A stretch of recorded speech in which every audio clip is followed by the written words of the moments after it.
story. I woke up without a headache this morning. That's a good thing.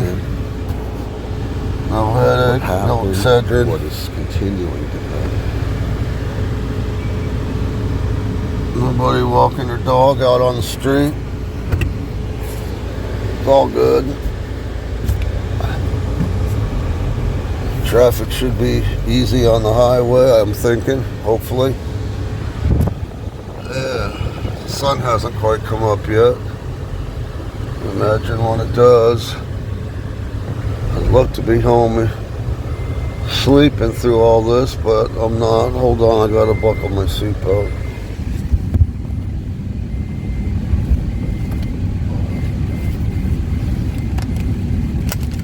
There we go. Buckled in. Still trying to finish up this little film I'm working on. It's 5 minutes long so far, and my films are kind of like the weather.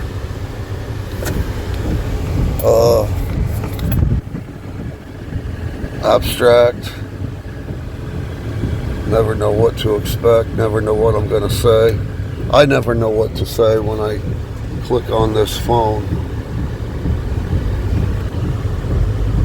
Basically, it's about the art that I create and how I try to get something from nothing. The lessons. Never went to art school,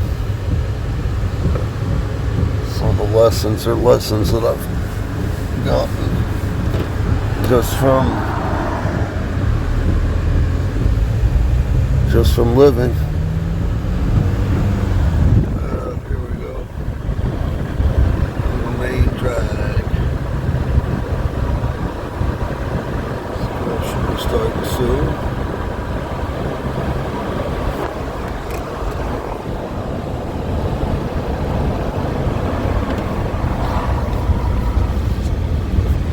I ain't one of those people that can just talk and talk and talk like a lot of podcasters do.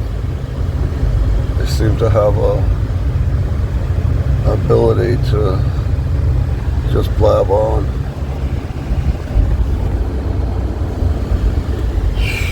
Don't have that. There's another person here, maybe, we record the conversation, but I'm not a guy who can just talk into the thin air. And there was war in heaven. Michael and his angels fought against the dragon, and the dragon fought and his angels. And the great dragon was cast out, that old serpent called the devil, and Satan, which he deceiveth the whole world. He was cast out into the earth, and his angels were cast out with him.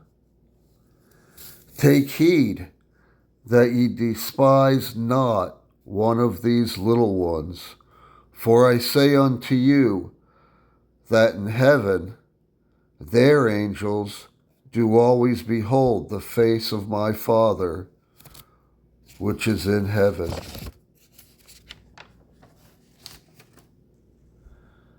Ye are of God, little children, and have overcome them, because greater is he that is in you than he that is in the world. It were better for him that a millstone were hanged about his neck, and he cast into the sea, than that he should offend one of these little ones. Better to be cast into the sea than he should offend one of these little ones. Yet a little sleep, a little slumber, a little folding of the hands to sleep.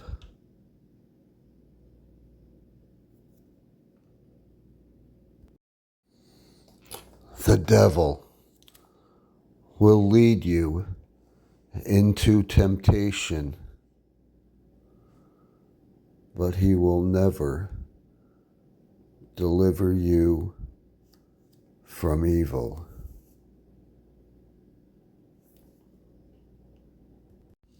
She stood beside a gravestone and said to me, "Come closer." I noticed the earth was dug up around the gravestone. She smiled and said, "I am going home."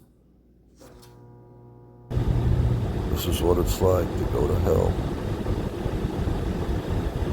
This is what it's like when you commit a crime that you're really not cut out for.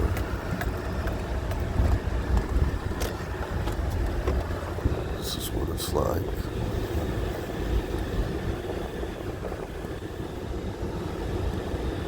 When you're nothing more than a ghost.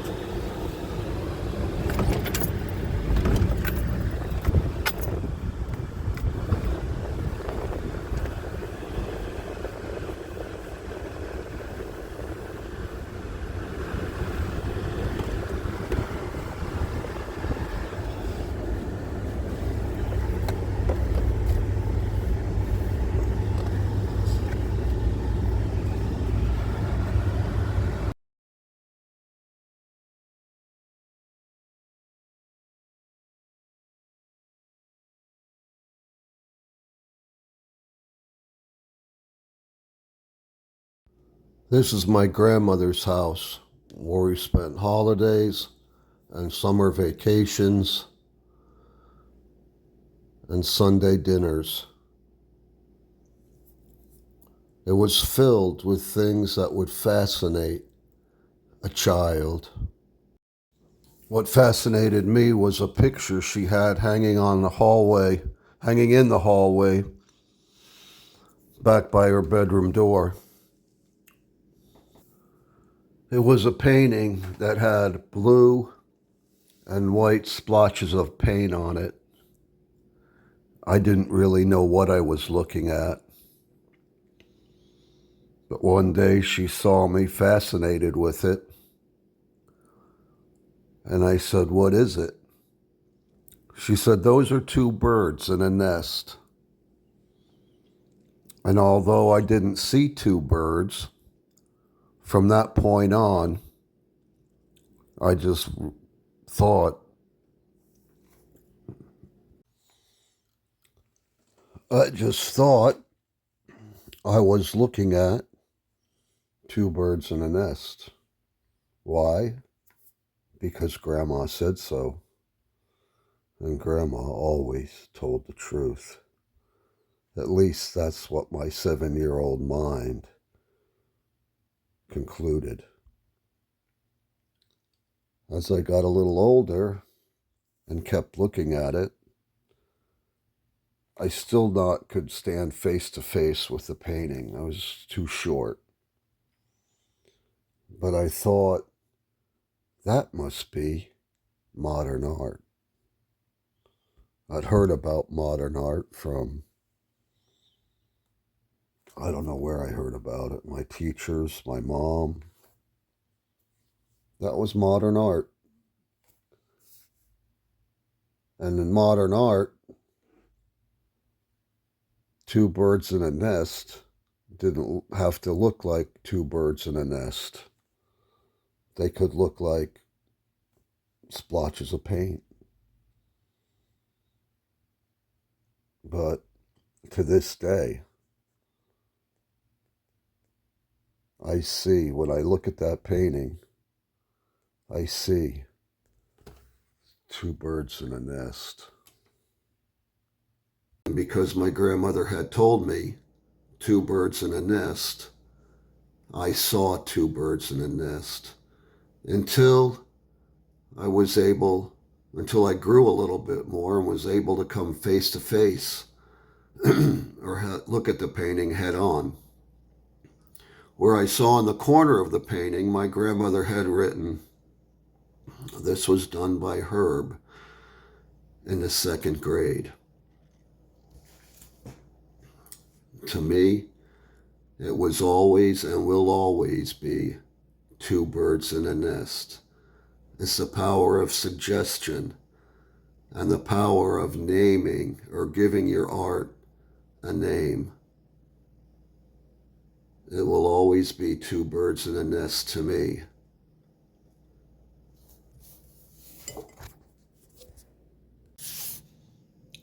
I may have been the first kid in my class to take a piece of paper and color it entirely black, but I certainly wasn't the first artist to do that.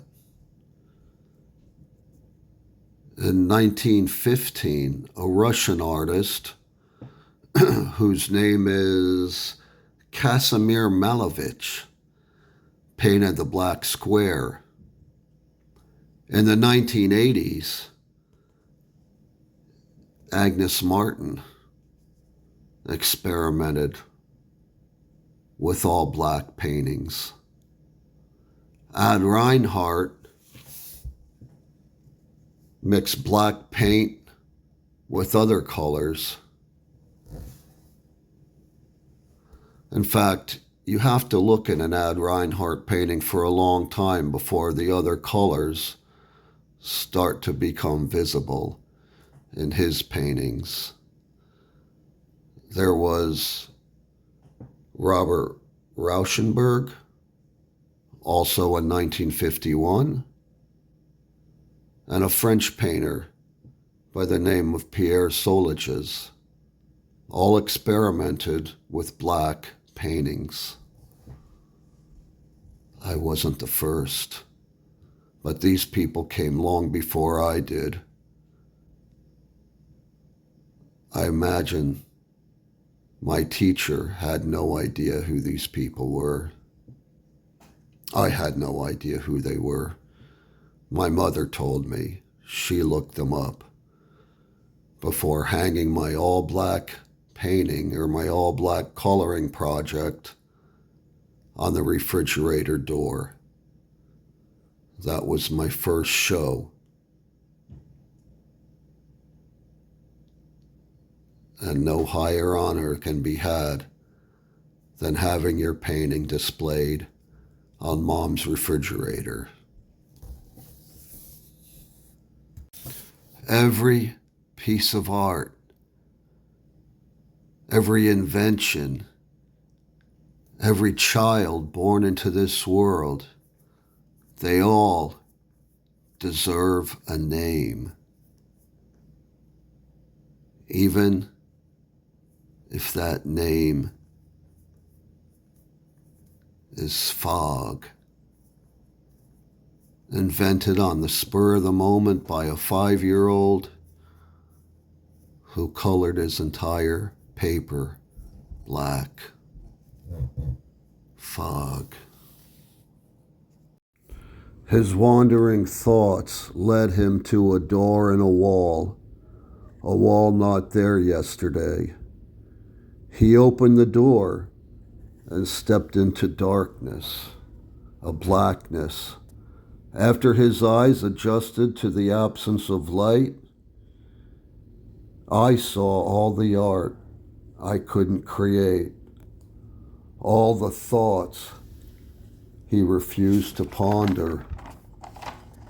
Villy looked into darkness and saw every suppressed thought, unkind impulse, and temptation. These were the thoughts he kept locked away in his criminal mind. I looked into darkness and saw paintings I wasn't allowed to create. They had been created by others. The real evil that is visited upon the victims of human trafficking is that the trafficker tries to hide their identity, to take away their name, to make believe they don't exist, makes them harder to find. And the world does nothing. Anya was buried under a gravestone marked for someone else, but she was going home to God who knew her name. She was walking out of a swampy, wet graveyard that had been abandoned, walking, walking, walking toward the light.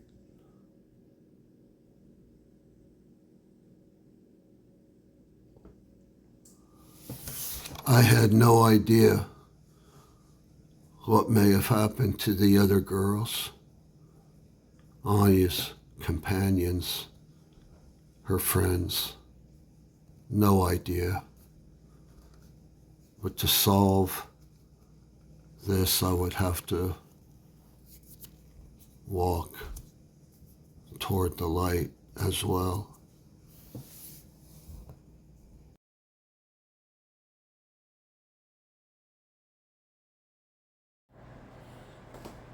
Yeah, I'm eating dinner. What's up?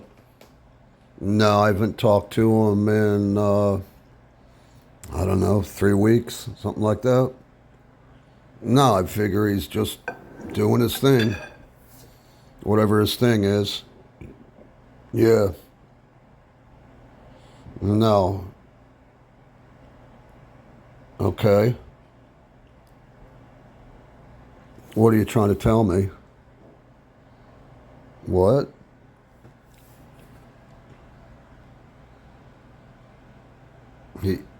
Okay. His car's gone. He's gone.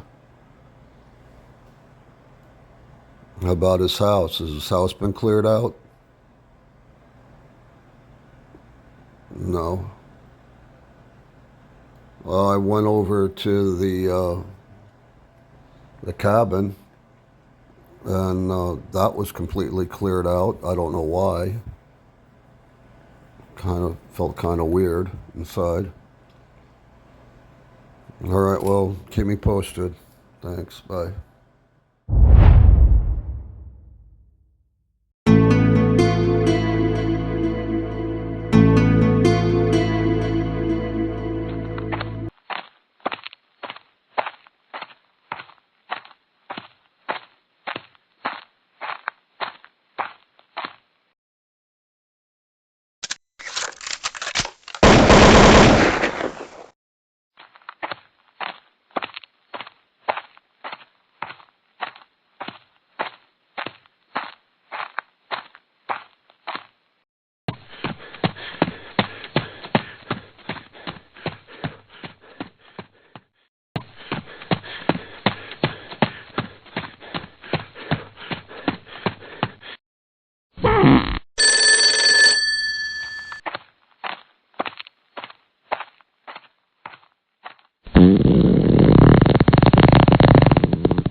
More girls.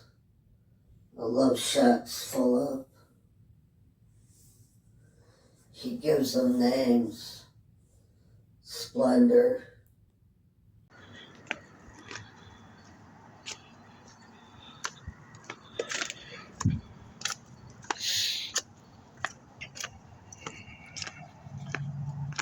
I'm leaving the house now. Yeah. Ghost hunting, I guess. Yep. No. Let me get in the car. I'll tell you about it in a minute.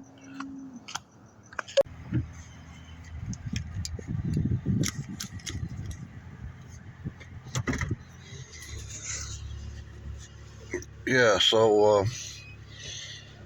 I hooked up online with this genealogist. Mm-hmm.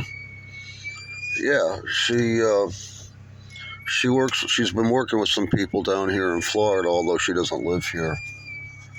Yeah, she's got kind of a unique style. She first thing she does is gets you with one of these like 23andMe companies.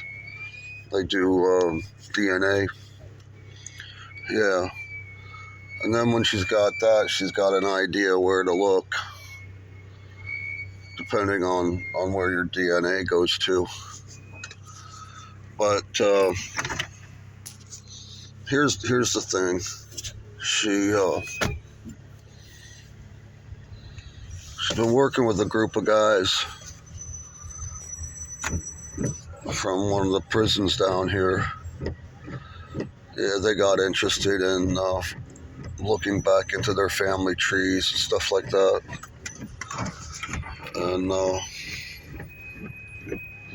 hold on, I gotta put on the heat.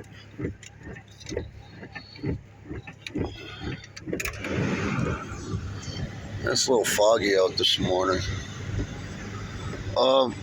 Anyway, she's been working with these guys. They want to get back into their family history, stuff like that.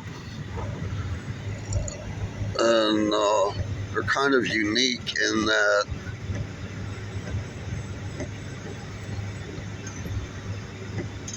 they're the only guys left.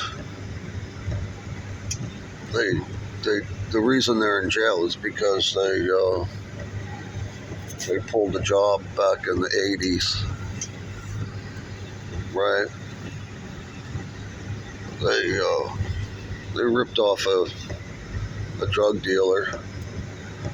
There was, I don't know, I think 4, 5, 6 of them maybe in this group that decided to do this. And after the heist was over, 4 of them just disappeared.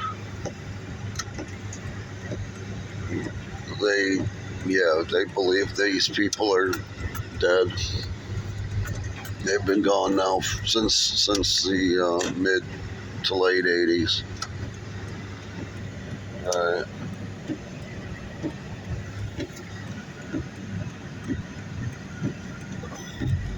Okay. She wants to find, well, these 3 guys in this state prison down here want to find some proof that they're gone.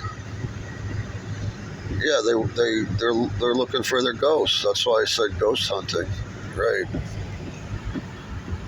Yeah. I'm headed to Walmart right now. Gotta buy some batteries for my glucose meter. Yeah. Sugar's a ticking time bomb. Right. Okay. I'll talk to you later. Bye.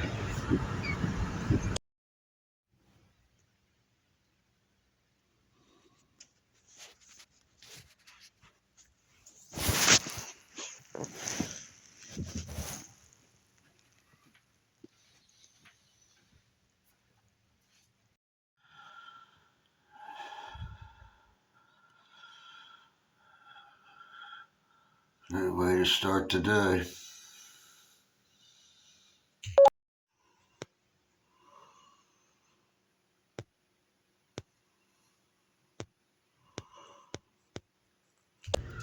All of whom are in state prison.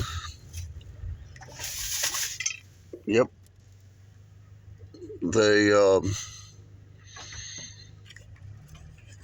They got themselves into trouble back in the 80s when Florida was the wild, wild west. cocaine was all over the street. They decided to rip off a drug dealer. There's 6 or 7 of them in this gang, in this group of guys. And 3 of them are left, 4 have disappeared. And of course, these 3 are interested in knowing what happened to the 4 who are no longer around. Yeah, they can't account for them. Yep. Well, here's the thing. She does the DNA, she does the genealogy. She looks, where you came from. But these 4 guys have a unique request. They want to know. They want to contact their friends who they think have disappeared. Right, they want to contact the dead. I know. It's not something that I would recommend, but these 3 guys, the ones left over from this ill-fated heist, are 3 very strange guys. Yeah. Right. We got talking about it, and I think that's the next step. Ghost hunting. Yeah.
This is what I woke up to this morning. Rain pouring in through my porch windows. Flooding. That kind of made me think a little bit about the dream I had last night. There was water involved in that dream. There was water involved in the deaths of the co-conspirators. Yeah, water. Somehow I knew they were dead, and I knew water had something to do with it. Didn't know how, but these men were in the water somewhere. They drowned, they'd been dumped, met with an accident. Have no idea. Ever since we did this job, I haven't been sleeping well. I've been scared to death at night. That's what happens when you take a job you're not cut out for.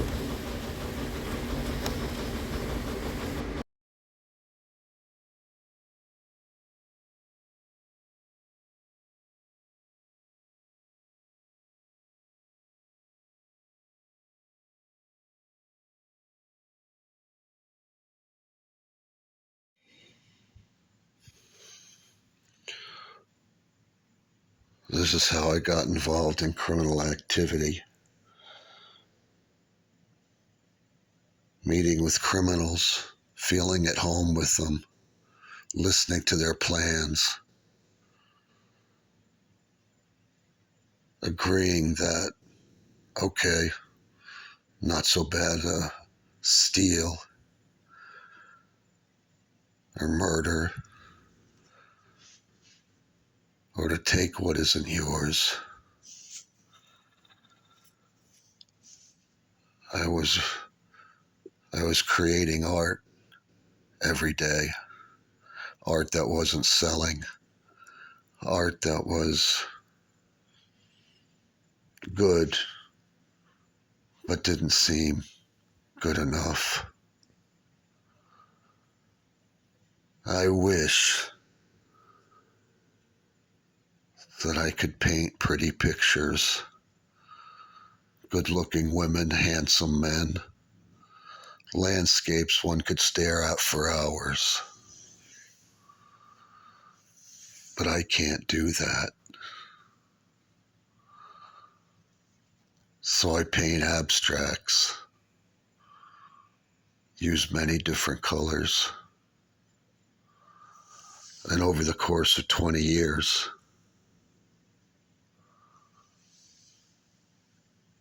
I've learned to love what's grotesque, what I can draw, what I can present to someone, things that don't sell. So when Millie made me an offer to be part of a group that was going to get very, very rich for one night of work, I was stupid enough to go along with it. That's why I'm here today, running. Who knows where it's going to stop?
At least not icing. That's true.